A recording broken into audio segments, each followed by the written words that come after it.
মাসের ভেতরে ভূত। এবার ফাঁস হলো সরকারি কর্ম কমিশন পিএসসির নিয়োগ পরীক্ষার প্রশ্ন, আর প্রশ্ন ফাঁস চক্রের মাস্টারমাইন্ড খোদ কর্ম কমিশনের এক কর্মকর্তা।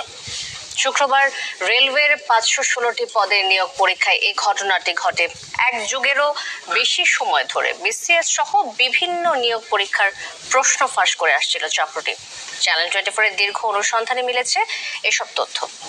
তানভীর আহমেদ সিদ্দিকীকে সঙ্গে নিয়ে আরো জানাচ্ছেন আব্দুল্লাহ আল ইমরান।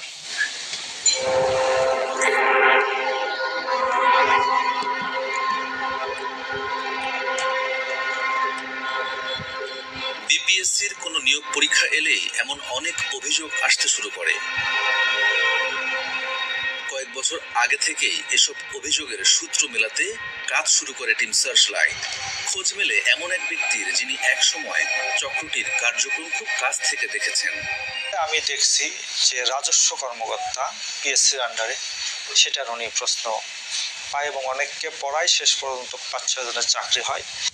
লাখো চাকরি প্রার্থীর ভরসার প্রতীক বিপিএসসির নিয়োগ পরীক্ষায় এমন জালিয়াতির খবর শিউরে ওঠার মতোই।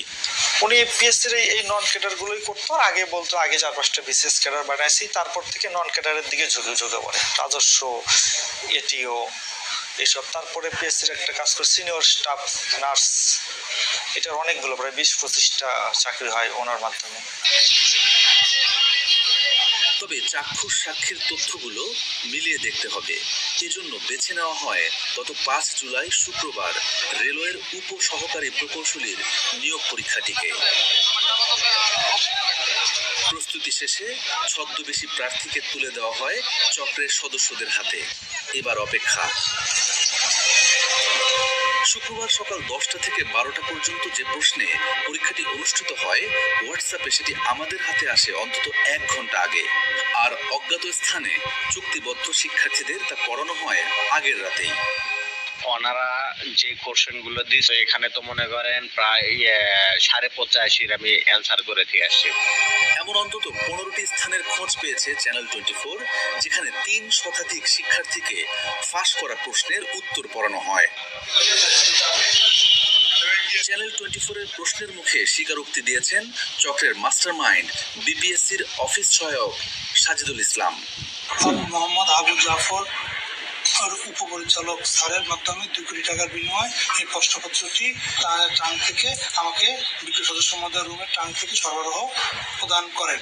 এছাড়াও আমার অবগত আছি 45টা বিসিএসসি পিজি পরীক্ষার প্রশ্নপত্র ফাঁস হয়েছে। দেখলে আপনি ক্লিয়ার হয়ে যাবেন। প্রশ্ন ফাঁসের তথ্য প্রমাণ নিয়ে এবার প্রতিষ্ঠানটির চেয়ারম্যানের মুখোমুখি হওয়ার পালা। আমাদের কমিশনের যে ক্ষমতা আছে সেই ক্ষমতা প্রয়োগ করবে।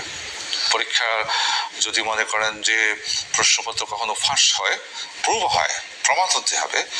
প্রমাণ হলে পরীক্ষা স্বাভাবিক কারণে সেই পরীক্ষাটি কমিশন বিবেচনা করবে, থাকবে কি থাকবে না। শুরুতে বিষয়টি গুজব কিনা এ নিয়ে সংশয় প্রকাশ করলেও এক পর্যায়ে বিব্রত হতে শুরু করলেন তিনি। শুধু নন ক্যাডার নয়, কয়েক বছর ধরে স্বপ্নের বিসিএস পরীক্ষায়ও প্রশ্ন ফাঁস করছে চক্রটি। চক্রে বিপিএসসির প্রায় অর্ধ ডজন কর্মকর্তা কর্মচারীও রয়েছেন। এদিকে প্রশ্ন ফাঁসের খবর পেয়ে পুরো চক্রটিকে আইনের আওতায় আনতে অভিযান শুরু করেছে পুলিশের অপরাধ তদন্ত বিভাগ সিআইডি। বিপিএসসির কতিপয় কর্মকর্তার নেতৃত্বে বিসিএস সহ অন্তত 30টি নিয়োগ পরীক্ষায় প্রশ্ন ফাঁস করেছে এই চক্রটি। চাকরি দিয়েছে বহু অযোগ্য প্রার্থীকে। ফলে প্রজাতন্ত্রের কাজে দক্ষ ও উপযুক্ত কর্মচারী নিয়োগের যে উদ্দেশ্যে গঠিত হয়েছিল সাংবিধানিক এই প্রতিষ্ঠান, সেটি এখন হুমকির মুখে। আব্দুল্লাহ আল ইমরান, চ্যানেল 24। পিএসসির প্রশ্ন ফাঁসে জড়িত রাঘব বোয়ালদের আদ্যোপান্ত জানতে চোখ রাখুন শুক্রবার রাত 9টায় সার্চলাইটে। সরকারি চাকরিতে কোটা বাতিলের দাবিতে শিক্ষার্থীদের আন্দোলন ছড়িয়েছে গোটা দেশে। বাংলা ব্লক নামে এই